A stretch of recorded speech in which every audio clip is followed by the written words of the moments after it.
We are back. Thank you for joining us for this edition of InfoWars Nightly News. We're joined now by Joe Banister, who really is a hero because he has courage. And in a world where courage is such a rare quantity, it's even more precious. He was a Treasury agent, armed agent, criminal investigator, assigned to the IRS. And I'll get him to recap his story, but to make a long story short, because it's important, because it's about other people's awakenings that have since happened, or people that find out the truth and decide to just go along with the system. And so that's really the story of life. Are you going to stand up for what's right, or are you going to just go along with the system? Are you going to just follow orders? But he heard a talk radio host with a guest on exposing the IRS as a collection agency for the Federal Reserve, that the Federal Reserve was private, New World Order. Well, he thought, you know what, I'm going to disprove this, because he liked the radio show. He listened to it routinely, and he was going to contact the show and show them the error of their ways. Well, he found out that the guests and the hosts were not lying, and then that led him into all of the different adventures, some of which could have put him underneath the jail. Joe Banister joins us, and you'll also see under him his website where you can get some of the key reports that he's written to give to your friends and family so they can understand exactly what this multi-armed, tentacled creature is. And, of course, we're talking about the IRS. So, Joe, it is great to have you here with us. Thanks for coming on. Thank you, Alex. It's a pleasure to be with you. Start at the beginning and then run right through the trial, how they tried to imprison you. And then I want to get into some of the things that are currently happening in the world and get your take on that. Very well. Well, thank you again for having me.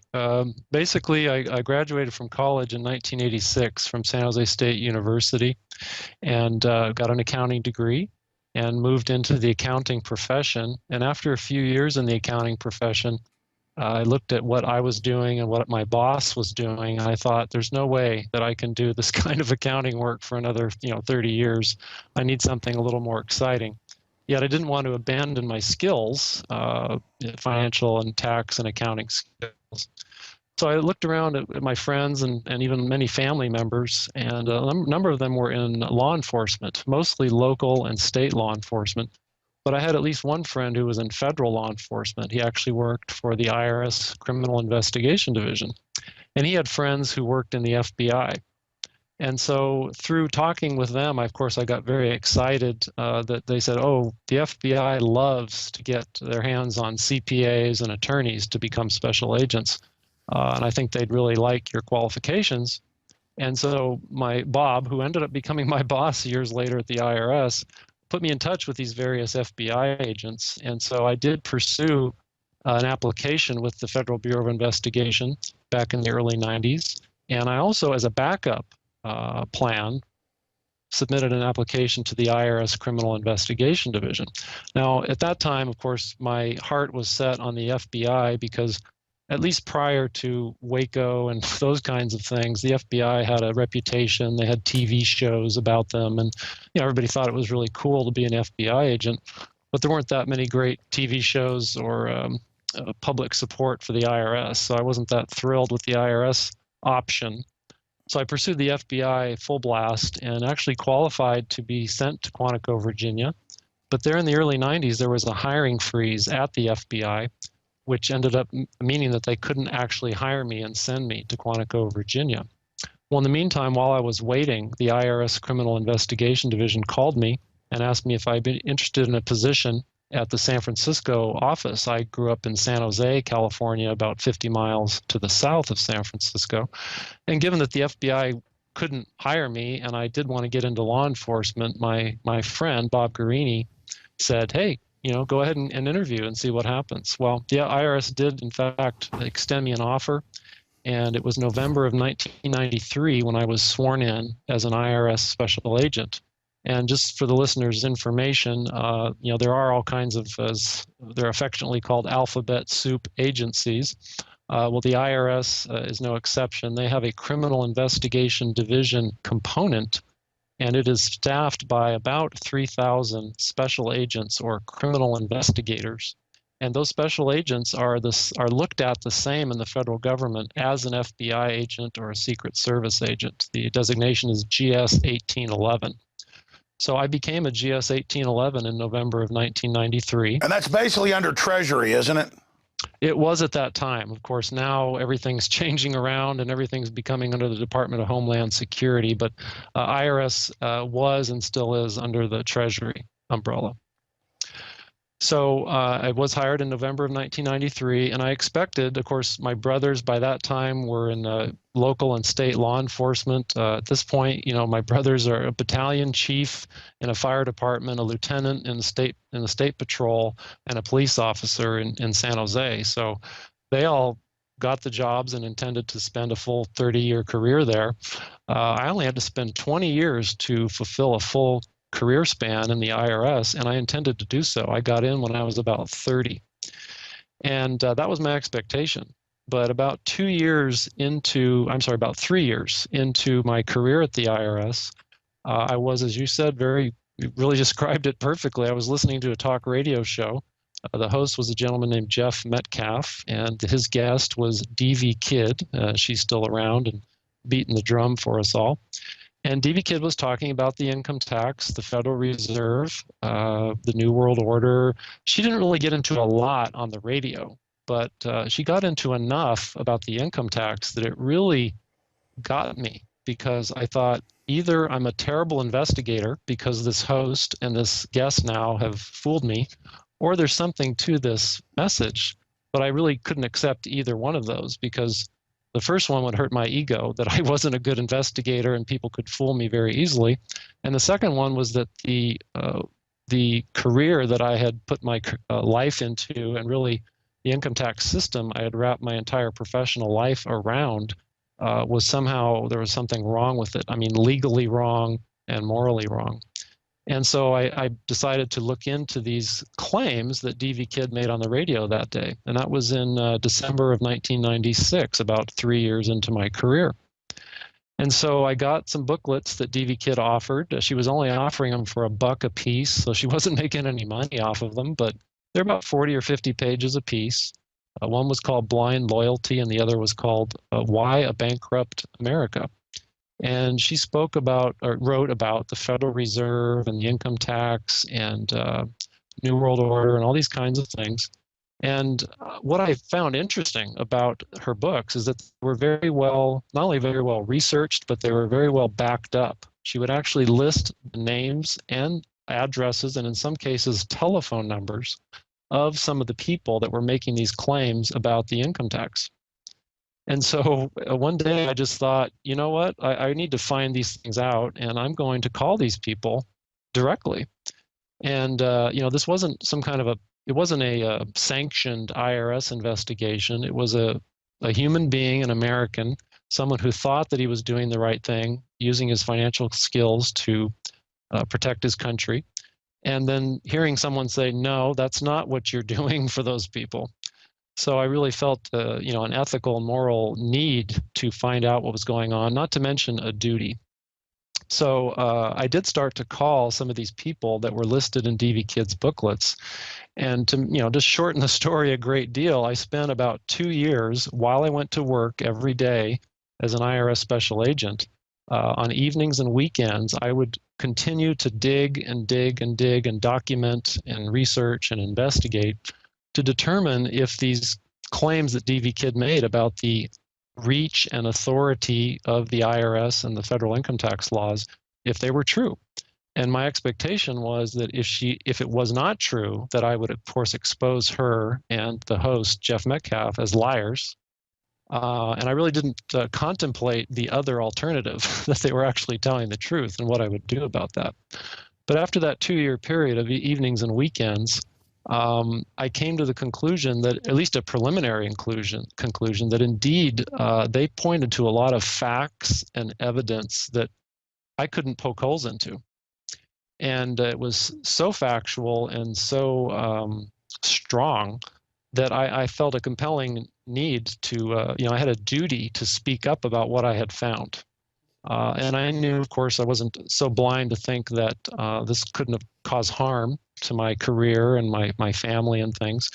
But again, that sense of duty, the fact that I took an oath on the first day of my job to support and defend the Constitution, and I was always mindful of that oath as I did my duties as an IRS special agent, that I felt I really had no choice but to at least speak up and question my supervisors and my peers at the IRS about what I had found. And I was humble enough to basically let them know that, hey, if I've made a mistake somewhere, please just tell me, and you can give me 20 lashes, and I'll just have to tuck my tail between my legs and wish I had never done it. So you came in humbly and said, hey, these folks are saying this. Can you answer these questions? Tell people what happened next. Well, I decided that it might be best to put together some of the highlights of my investigation into some kind of a report, because as you know, any criminal investigator has to put together a report that's reviewed by their superiors and the prosecutor to determine if someone should be prosecuted. So I was used to preparing reports, so I prepared a report of some of the highlights of the information that I had encountered.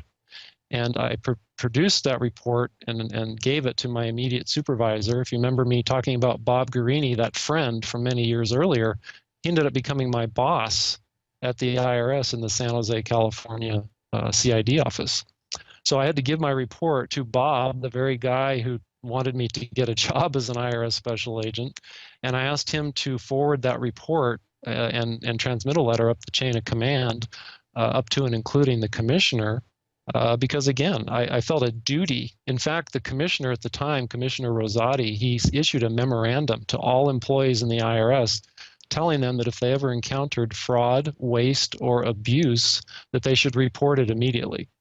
So I was really just doing my duty and following IRS policy. Of course, I knew the message wouldn't go over too well, but still, they had the same duty. They took the same oath that I did, and I expected that even grudgingly so, that they would do something about it. But what they decided to do was to issue me a short memorandum that stated that they would not be responding to any of my questions and that they would provide me with the paperwork necessary to tender my resignation. And they immediately took my firearm and told me that I was to be placed on administrative leave. And they sent me home. They took my office key away, and I was supposed to go home for a week and think about what my next move would be. So they didn't fire me, but they certainly encouraged me to resign and flat out told me in writing that they were not going to address any of my concerns. Now, Joe, how did they just show you the door?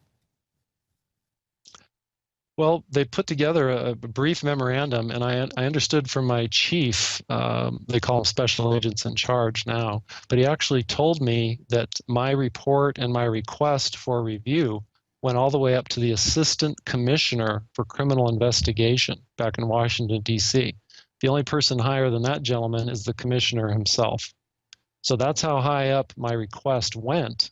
And yet, when the answer came back down the chain of command, I was told in a memorandum, which is available, on my website, people can look at it, where my chief told me, we're not going to be responding to your concerns, and we will provide you with the paperwork necessary to tender your resignation, and we're immediately placing you on administrative leave for 1 week, and you're to stay on call, but you're not, you're not to come into this office, and you're supposed to stay at home and be on call. So in America, asking questions about the law was something that they basically told you weren't welcome there. Absolutely. I mean, I believe that I was adhering to my oath to support and defend the Constitution. As I mentioned earlier, I actually received a memorandum in my inbox, just like every other IRS agent, that I was supposed to report any indications of fraud, waste, or abuse. And so I did exactly what the IRS instructed me to do. And then the response was, we're not going to address any of these concerns, and there's the door. Wow. Now, it's been a long time since we first met in the late 90s when I was there covering Operation Urban Warrior, a big military takeover drill, and happened to also get in touch with you because you'd been on the cover of was it Annie Shyster, or was it... It was Media Bypass. Media Bypass, that's right. So I remember going and meeting with you, and since then you've obviously learned a lot more. So just in summation, as a former criminal investigator for the Treasury Department assigned to the IRS, badge gun, raiding people, the whole 9 yards. You go do a criminal investigation, you discover, hey, all is not well here. We didn't get this till 1913, same year as we got the Federal Reserve Act. It wasn't used on most Americans till the 50s, as you know. So how do we build a country without this? And why was it unconstitutional before, but now it's supposedly okay? I think I'm answering my question for me. I actually want your answer about now, with all your knowledge, the CPA knowledge, the criminal investigator knowledge, trying to ferret this out. Exactly how does the IRS get away with this? How does it tie into the Federal Reserve? Now they're announcing carbon taxes when you fly on an airplane that are paid to private consortiums. We see this model expanding in Europe. They have Goldman Sachs controlled presidents and prime ministers in multiple countries. They raise the taxes and now pay the money directly to the banks. So now I see things getting even more extreme, not just a quasi, federal / private Federal Reserve and pay your taxes into the Treasury and then it goes to the Federal Reserve, and it's all these swaps and things. Now it's becoming 100% transparent, and The Economist magazine brags, hey, Goldman Sachs conquered Europe. I mean, it's the same thing here. How transparent will it have to get? I mean, that's another question, until the servants of this system realize this is illegitimate. So let's go back and tackle that statement / question there. In summation, what is the IRS? What's its relationship? Well, I think you point out an interesting aspect of my looking into this. I saw basically a tentacle and had no idea how big the octopus is. That the IRS and the federal income tax is just one of many tentacles that is tied into the monetary system in America. But then, of course, the monetary system throughout the world, and then who runs that monetary system and who implemented it and who decided that the federal income tax and the Federal Reserve would have to come into being at the same time in 1913, realizing that was no coincidence whatsoever, that one, they're married, they're joined at the hip, they have to function together. And so, learning that as they say, the rabbit hole, just how deep it goes. And I know you've lived that same kind of life where you think that the rabbit hole has gone deep enough, and then there's just a whole nother, 1,000 feet to traverse down. So bottom line for me and all of my research is, number one, I don't encourage people to take on the IRS. I encourage people to educate themselves and understand the landscape. Okay, because you've got to do that first before you do anything different at all, if you do anything different at all. But other than that, as far as the IRS, their authority, basically, their authority is much more limited than they lead the American public to believe. Most Americans who work in America and live in America aren't liable to pay the federal income tax. And because there's an absence of a liability to pay the federal income tax, then according to the law, it's very clear there, they have no obligation to keep records. They have no obligation to file returns, because those obligations come after you've been made liable for the tax. And that liability for the average American just isn't there. The other thing is, I don't like to call the income tax unconstitutional, because I don't believe that it's unconstitutional. I think what has happened is the Congress and the Treasury Department formulated a way that they could basically fool the public into believing that they had an obligation to pay the federal income tax.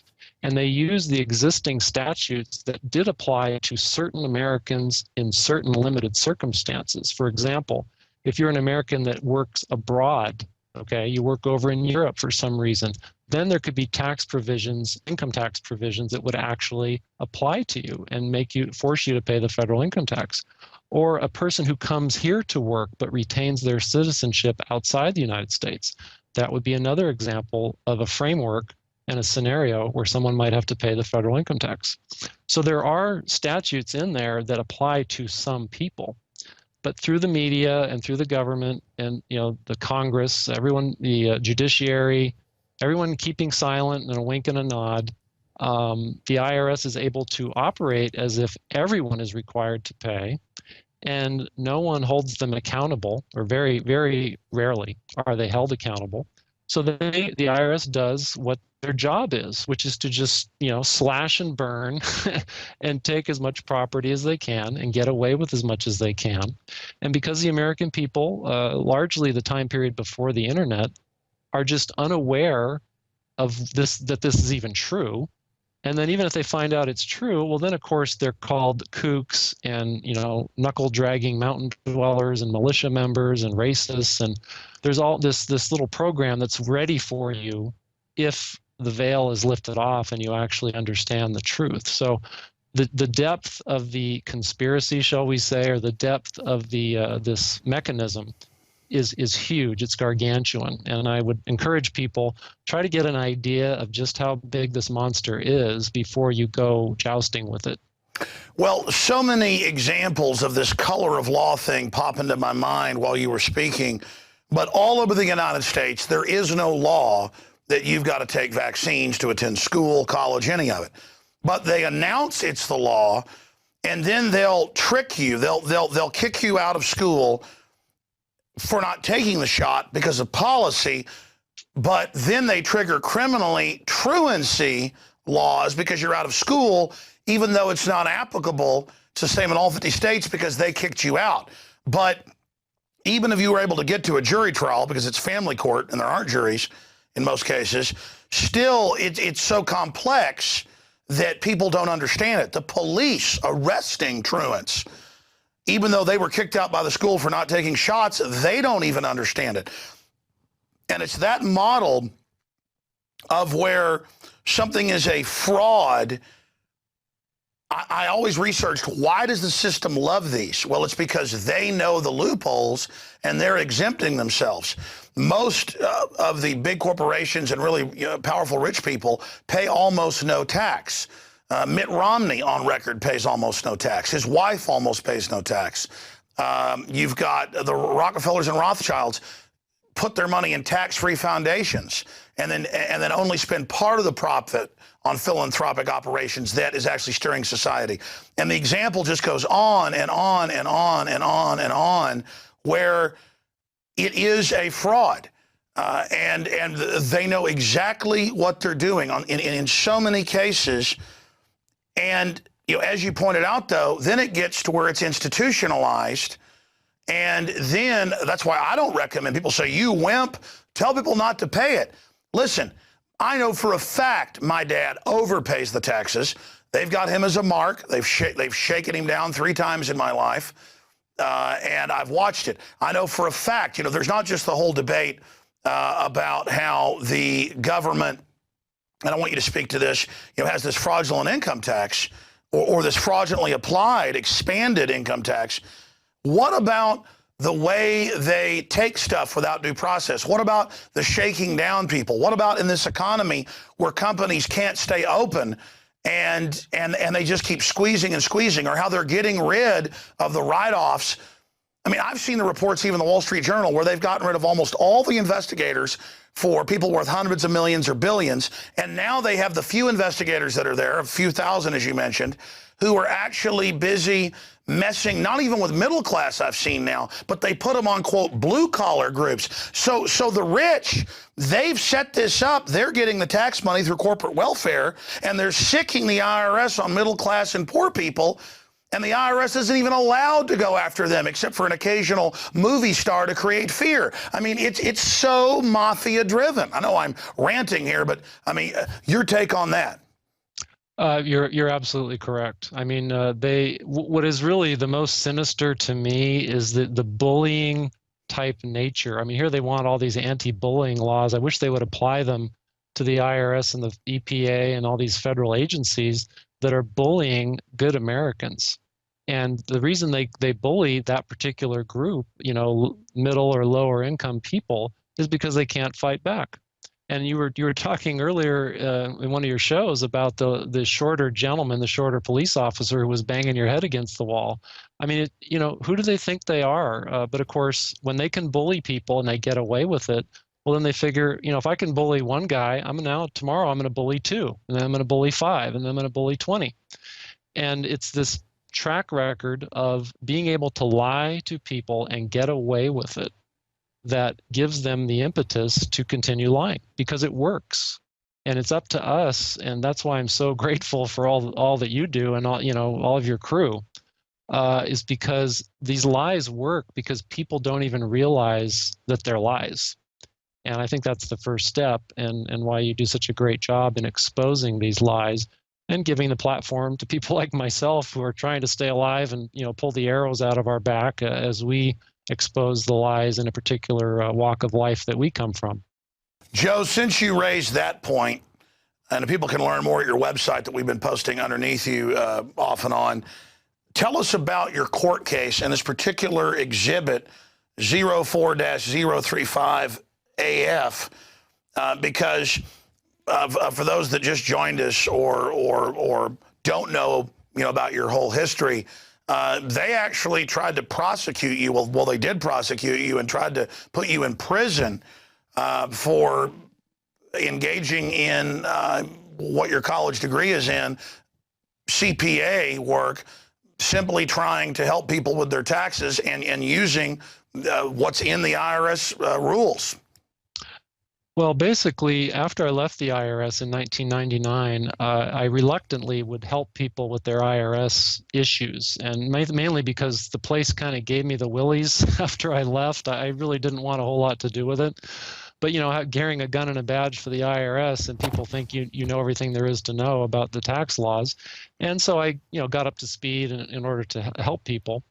But this particular client, in this case I was prosecuted for, he had already paid income taxes for 3 particular years, and he wanted to ask for his money back. And it just so happens that that's what the IRS has encouraged people to do for decades, is if you have a problem with the income tax, pay the money first and then sue for a refund. Well, that's exactly what he wanted to do, and that is exactly what this client asked me to help him with, was to know what the IRS rule book said and apply those rules exactly to his request for a refund. And that's how I got involved with this client. And of course, I mean, as was found out in my trial, I'm a very meticulous, I'm an accountant, I dot my I's and cross my T's. And so we followed the IRS rule book to the letter in order to seek a refund of previously paid income taxes. And it was that process, that request, that became the foundation for the allegations against me. The government, the IRS, accused me of conspiring to defraud the United States of America by asking for the money back and by preparing 3 false amended tax returns for this client. And so those were the allegations. And of course, thankfully, we still have some rights left. And I had a right to a jury trial. As you pointed out, it's rare in this day and age, with all the administrative state that's come up around us, to get 12 of your peers to actually evaluate your conduct. But I did have that opportunity, and thankfully they were paying attention and awake, and they could see that the government had no case. The U.S. Department of Justice, that was the prosecutors, they had no case. They claimed in the indictment that I had prepared 3 false federal income tax returns, but during testimony, none of their experts could point out a single false item or line in the tax returns that I had prepared. The special agent who investigated me was directly asked if he had seen any evidence of a conspiracy between me and the client, and he said no. So the jury, I talked to the jurors later after the verdict, and the jury was saying to me, Joe, what we couldn't understand is why they were making, the government, the prosecution was making you look so good. And I said, well, they were using a lot of my work papers, the very documents that I put together to ask for this refund. And I did everything by the book. I was a CPA at the time, and I was just trying to advocate for my client and follow the IRS rule book. And for that, I was indicted, and they tried to put me in prison and silence and discredit me. Thankfully, the jury was listening and paying attention, and they saw that there was absolutely no evidence of any wrongdoing, and I was acquitted of all 4 charges. Wow. And, now we read about big corporations not paying taxes, but then they argue, well, but our executives pay taxes. But you look at that, on average, they pay less than 10%. The ultra rich have written this. They created the income tax to control this country. It's in the Communist Manifesto, and it's 10 planks, Joe, as you know, to have an income tax. This is the opposite of the American system. And as Ron Paul and others, yourself, expose the IRS and the private Federal Reserve, now over 90% of Americans in polls know that it's private and a fraud. So, they've gone from just saying, oh, you're racist if you say the Federal Reserve's private or the income tax is a fraud. Well, now that doesn't work anymore. So what's the next phase then? Because as we're seeing, the more taxes we pay, the poorer we get. Kennedy cut the income tax by close to 50%. Tax receipts doubled. But look at California passing carbon taxes now, which is further killing your economy. They're not stupid. They know what they're doing. They want to shut down the society so they can consolidate it. So where do you see this going as people wake up on one end, but also as a tyranny tries to stomp that liberty back down to the ground? I'm extremely concerned because, as I'm sure you've recognized, I've heard you say it on your show, we're in a sprint with the enemy to the finish line. And that sprint, it's just fast as we can run and as fast as they can run. They're running with the tyranny and the sword and the boot on our necks, and we're running with the truth and trying to educate as many people as we can. And I'm not sure who's going to reach there first, but if you look at history, and of course those excellent documentaries where you point out how many hundreds of millions of people have been executed, killed, tortured by government. Government is the entity that we need to watch out for. Neither you nor I advocate that we don't have any government, but that we recognize that, as you've pointed out, government is about the servant. It's you really have to watch that servant very carefully, and we all need to redouble our efforts to educate our neighbors, even if they look at us like we have 2 heads. That even happens to me. Of course, when I show them my picture of what I used to do, they kind of shrink back and it kind of shuts them up. So I know most people don't have a picture like that to show around. But nevertheless, keep trying, keep praying, of course, because God can do amazing things in opening people's eyes. Even those that are on the other side, the dark side, their eyes can be open. So we need to continue to pray for that. But we can't give up. I agree with you. Tell me about this particular exhibit from the trial, though. It's an email here, and we're going to put it on screen here in just a moment. But Joe, tell us about this. Well, the document was fascinating in the sense that I only learned about it a few minutes before this gentleman, Tom DeLeonardo, who you can see at the top of the email. That's the person who sent the email. But the nutshell of the story is that when about 2 years after I resigned from the IRS, I bumped into this Tom DeLeonardo at the IRS building, like at the foyer down at the bottom of the street, basically. And he said to me, "It's really a shame that you've decided to hang around with all these greedy people." And of course, I was very, taken aback that he would accuse me of being greedy and hanging around with greedy people. So I said to him, "Tom, look, you used to work with me, and I hope you see that I had integrity, at least back when we used to work together. Can't you, who actually works for the Department of Justice, arrange for me to have a meeting with someone who can address these questions and concerns I have, and then I can share those questions and concerns and the answers with the rest of America, and we can get rid of this. If I'm wrong or I'm doing bad things for our country, expose me, but I'm sincere. You used to work with me. I'm sincere." Well, it turns out, Alex, that Tom went back to his office back in D.C., and not but a few days after he met with me, he wrote an email to his boss, Ronald Cimino. And Ronald Cimino still works for the U.S. Department of Justice, but he's been promoted. He's now, I believe, a deputy attorney general under Eric Holder. And Cimino got this email, and as you can see in here, if you're able to point some of those things out on the screen, he does point out that he claims that my associates are mostly notorious illegal tax protesters who would most assuredly be disruptive and uncooperative. But Tom also says about me that he spent many hours working with me and that he believes that I would listen to the Department of Justice Tax Division. So this email was given to us, the defense, just a few minutes before Tom testified in my trial. And what this email points out is that even when a Department of Justice trial attorney asks his boss, who was in charge of enforcement of the income tax prosecutions for the entire Western United States, and he asked that boss for a response and telling him that I'm a sincere person, the response he got was nothing. Ronald Cimino did not even respond to this email. So that goes to show not only that I was sincere in trying to get answers all the way back in 2001, but someone who worked in the Department of Justice and put through a request up his chain of command was ignored as well. So the jury could see that Banister has tried through every possible channel to get answers that would, contradict his findings, and no one's come up with anything. No one's tried to talk with him or do anything. No, this shows, I mean, when you're in the right, you're going to show somebody the law. You're going to answer the questions instead of calling people kooks or nuts.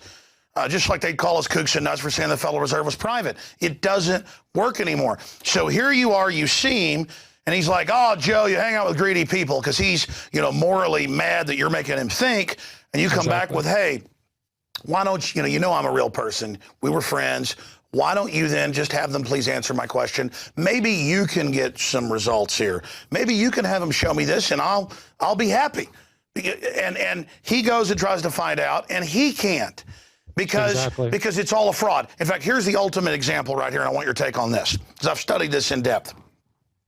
It's the end of World War II. America totally trusts the government for the first time because we're the good guys. We just beat the Nazis, so we must be perfect. And the government's our mommy. It's our daddy. It's our big brother. And so they take the income tax that wasn't used, but for maybe one, point at the top percent, and then that was only a few points, sounded reasonable. Now they expand it out. But something else happened after World War II. They started the double set of books, the comprehensive annual financial reports, which then shuffles off over 70% of the money on average of county, city, state, federal, you name it, to these offshore banks for, quote, investments. And they also came to all the churches through the big denominations and said, you do get your First Amendment exemption from taxation and regulation because Congress shall make no law respecting an establishment of religion or prohibiting the free exercise thereof as the First Amendment begins. Then the press and the right to assemble and redress of grievances. But the first part is religion. And they came to him and they said, just sign this quick, easy form. There's not even a filing fee, and you get your tax exemption. So they got them to opt in, but the trick was they became a charitable organization under U.S. code and regulatory systems. So that's how the trick works. And that's what the IRS is. That's what all of this is. I mean, I've read the federal cases of trucks were starting to get on the new highways people paid for, and we're tearing them up. And they said, those are heavy trucks. They're making money. They're commercial. Make them pay more.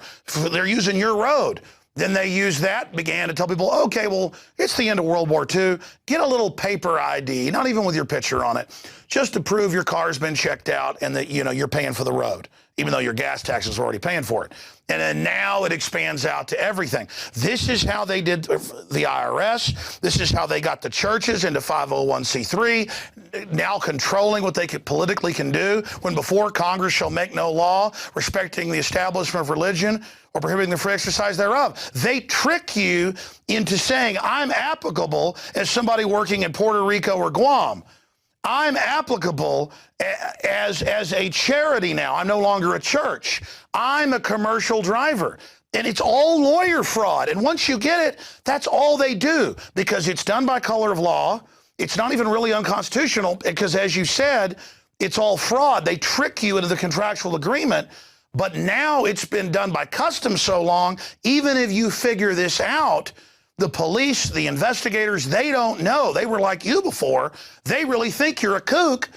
And so the juries think it too in most cases. You're going to jail. It doesn't matter that they're sending preachers to jail who aren't 501c3. And it says Congress shall make no law respecting an establishment of religion, prohibiting the free exercise thereof. And until the 50s, no, this didn't even exist.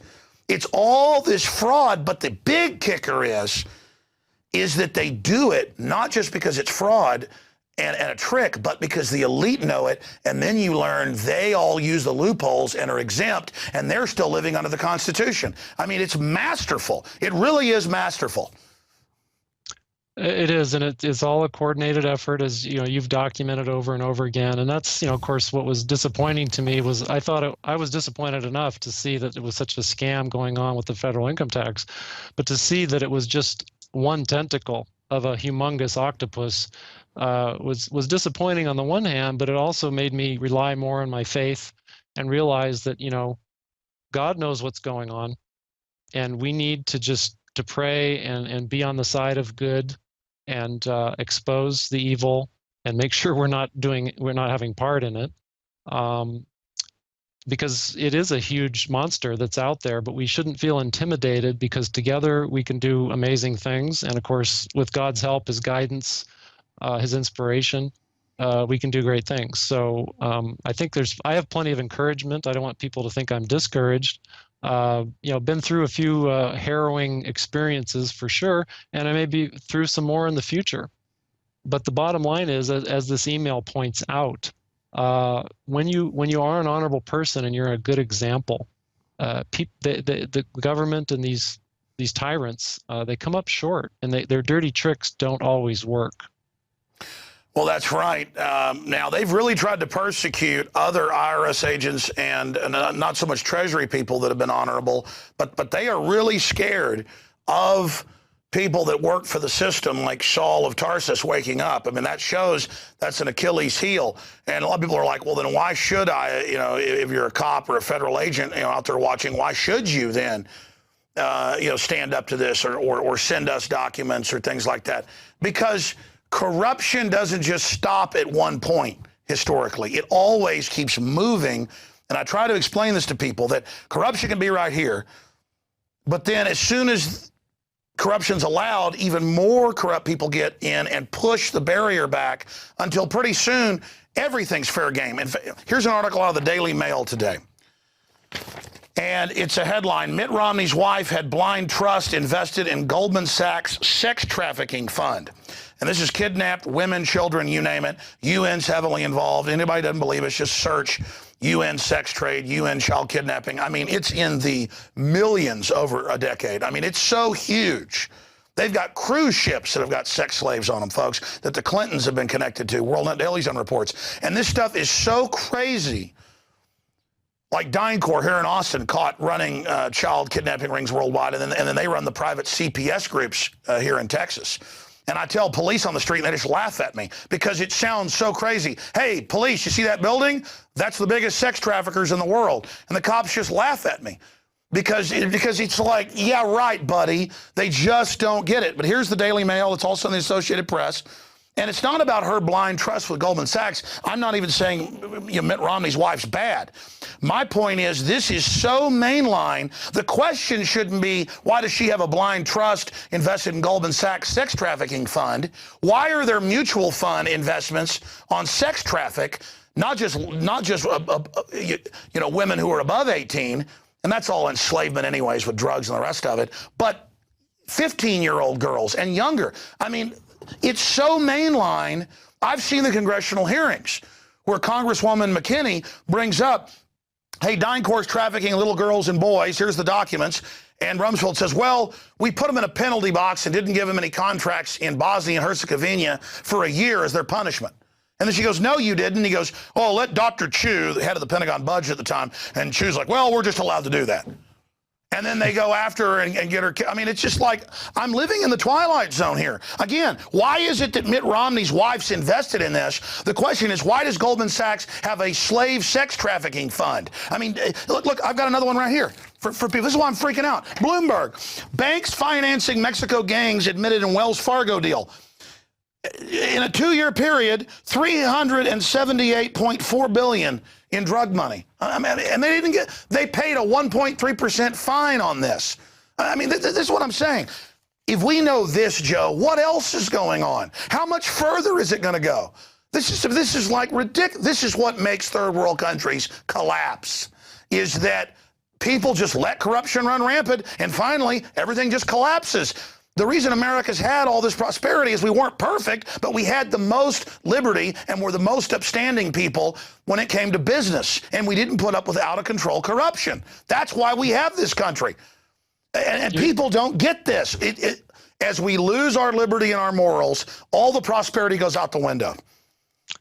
I couldn't agree more. I mean, you're exactly right, that it really comes down to our individual morals and our own ethical, our own codes of conduct.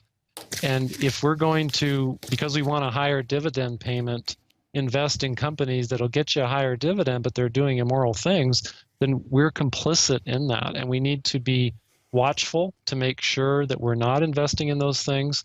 And we need to put our money in good places, not in evil places that just enable the evil people to do evil things with the funds. So, exactly. But I mean, what I'm saying is worse than that.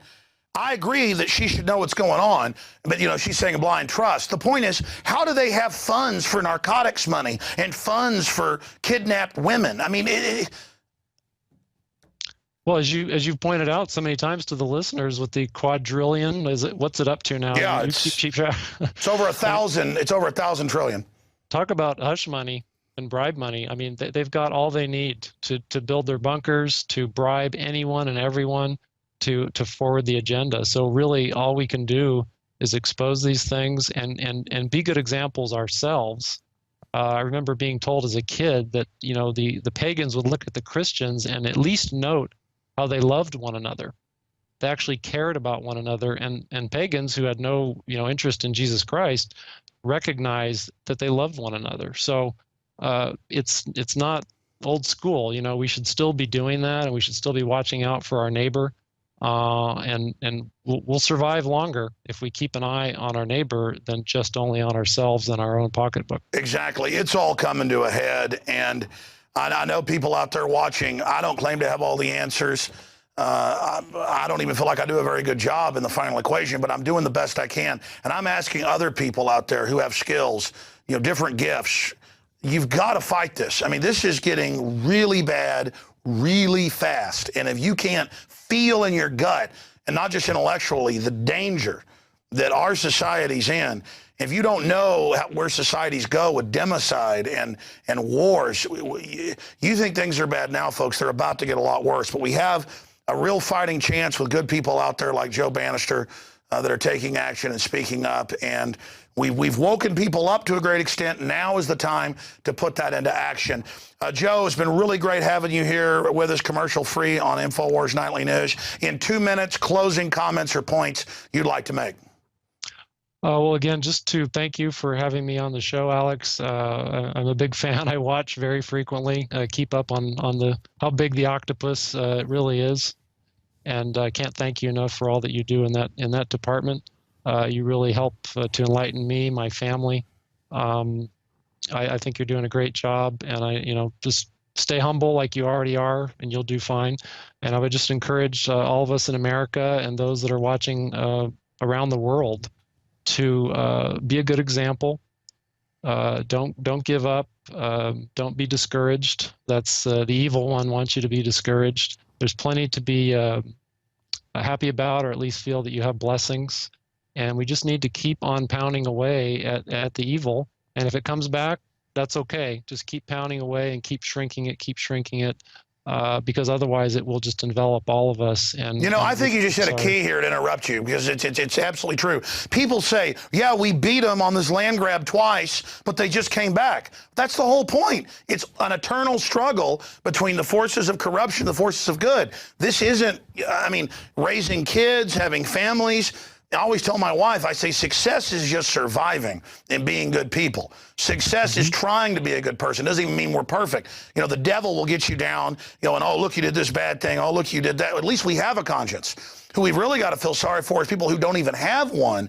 And it's our job to get people that still have a soul to be involved, but that idea that we've got to beat the New World Order once and for all, like a Hollywood movie, and that it's all got to happen right away. You know, they didn't build this evil overnight. We're not going to dismantle it overnight, and we're having incredible successes. In fact, you were saying on the radio today when you popped in that you're seeing people that 10 years ago, agents, you know, old friends you had that made fun of you and stuff. I don't want to put words in your mouth, but just to paraphrase, that quietly they're starting to wake up. I mean, can you just spend a minute or two on that? You're absolutely right. I mean, these are people who haven't mustered the courage to speak out publicly, but I've heard through sources that I have at least a quiet support. And these are people that I can only imagine from the early days in '99 when I left, that, you know, they thought, well, some of them even told me in emails after I left, people that I was in training with in the IRS. Yeah, I've been talking to everybody, and they say, wow, Joe went off the deep end. That's what was being said in 1999. But they're not saying that quite as prevalently as we, you know, get into 2012 and 2013. Slowly but surely, everyone's ox is being gored, so to speak, and they're seeing that you're not immune if you're a federal agent. You're not immune if you're a public official of some sort. You're not immune. We are all in danger. And more people are realizing that. Thankfully, people in government are realizing that as well. But I'd like to encourage the people in government to take it up a few notches, okay? Don't, you know, be prudent with your decisions, but don't think that you don't have something to contribute to force back evil. Well, I agree, because I've been reading some of the federal studies, and they had an article in the Washington Post last week where they're having hearings on Capitol Hill because the IRS won't attack little old ladies as happily anymore to get their house and get bonuses. The Homeland Security knows that the terror thing's made up predominantly, and they're calling it low morale. But what's happening is people in government at record rates, they were saying, just are refusing to follow these orders, and they're just doing it passively. You know, the old thing of sabotage, sticking your sandal in the machine. I mean, I showed the article earlier where they're getting rid again of the criminal investigators to go after billionaires. Well, people see that now. You know, my dad's a dentist who has a massive practice, and the IRS headquarters for 4 states is right by his office. So 10% or so of his patients are IRS agents. They listen to the show. They now know what's going on. They now bring him stuff going, yeah, look, these tax-free foundations, they don't pay anything. And so they're getting it. The little business owner going bankrupt who can't pay the taxes, their understanding isn't greedy. They see the businesses shutting down while these people controlling trillions of dollars are paying nothing and getting taxpayer money in bailouts. No, you're right. And you're also pointing out, like with your dad, I mean, the same thing goes on in my family, that we don't know. DV Kid saying that on the radio back in '96. She didn't know that I was out there listening. But if we keep on beating that drum and we keep on talking, those results may not happen immediately, or we may not even be aware of those results, but they're happening. It's percolating. It's percolating. It's percolating. It's percolating. And we need to just keep at it. And you know what your dad is experiencing, I'm experiencing as well. I think it's happening all over the country and even all over the world. Amazing. Let me say bye to you here at the end of the show. I'm going to sign off. Joe Banister, God bless you. You're a testament to liberty. And like you said, it's those ripples in the pond. Just keep getting the message out, keep getting it out. And then people like yourself taking stands. I think it's the persecution that finally probably woke up those former fellow agents, because our own persecution then becomes a testament as well. Amazing. Thank you so much. Okay. Thank you, Alex. Wow. Well, that was an extended, I don't know, almost hour-long interview with Joe Banister. I don't know how we're ever going to cut this show down to an hour officially. I know we're on every week for 2 hours on a pretty big cable channel in England that's on basic cable. They just cut it all down to 2 hours. A lot of cable systems are already picking it up, just downloading it off prisonplanet.tv. But soon we will try to launch the official show with the uplinks and all of it. This is for subscribers and the millions that watch it on YouTube and other places. And it's another blessing. People say, is it too late? The fact that I'm even on air or alive shows there's still a lot of good people out there. The fact that we're reaching so many people and having such success, even though I don't do that good of a job, is another testament to the fact that people are resonating with truth. They're hungry for it. And so all we've got to do is have the courage to stand up against this. But I've said it before, it's not even really courage. If you study history, you'd have to have crazy, blind courage to not want to fight this. In fact, quite frankly, I'm just scared of this thing coming into full fruition. I'm actually, I guess it's not courage. I mean, it's self-preservation. And that's what I want people to get. It's not just a Joe Banister or Ron Paul and Alex Jones, you know, somebody, Bob Chapman who's fighting this. This is for everybody. You're only alive once. This is all happening right now. This life is a test. That's what it's all set up for on this planet out here in space. And this is a test to see what you're going to do. And the enemy wants to tell you all day that that's not the case. There is no God. I've studied the globalists. They are 100% spiritual. They just worship the bad guy. All right, that's it for this edition of InfoWars Nightly News. You want to support us? Those of you out there watching it on the wider web, become a subscriber. 15 cents a day funds all this. There's a 15-day free trial right now running at prisonplanet.tv or InfoWarsNews.com. There's links at InfoWars.com.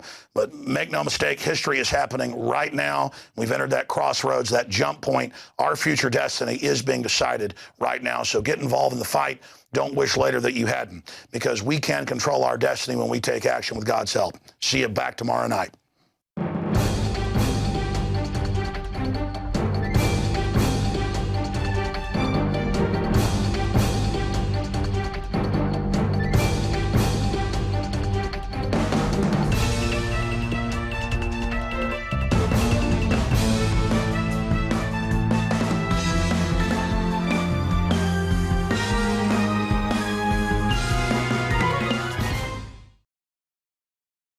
I really enjoy it when the globalists try to poison us, and, well, we resist them via a free market system. Hello, my fellow Info Warriors. Alex Jones here, introducing you to the ProPure family of gravity-fed filters. Now, you know that the globalists are filling our water with radioactive isotopes, fluoride, lead, mercury, arsenic. And one of the few systems that can efficiently and economically remove or reduce down to non-detectable levels these poisons are gravity-fed filters. And ProPure is the top of the line. Their filters are impregnated with silver, a natural antibiotic. On top of that, they're bigger, so they filter faster. You don't have to prime these the first time you use them. It's amazing. Go to Infowars.com and click on the shopping cart link to see the entire family of these babies. Now, the fluoride they add to our water is so tiny that most filters can't cut it out. But ProPure has their system that will, again, reduce it to non-detectable levels, almost get all of it out of there. That's also available.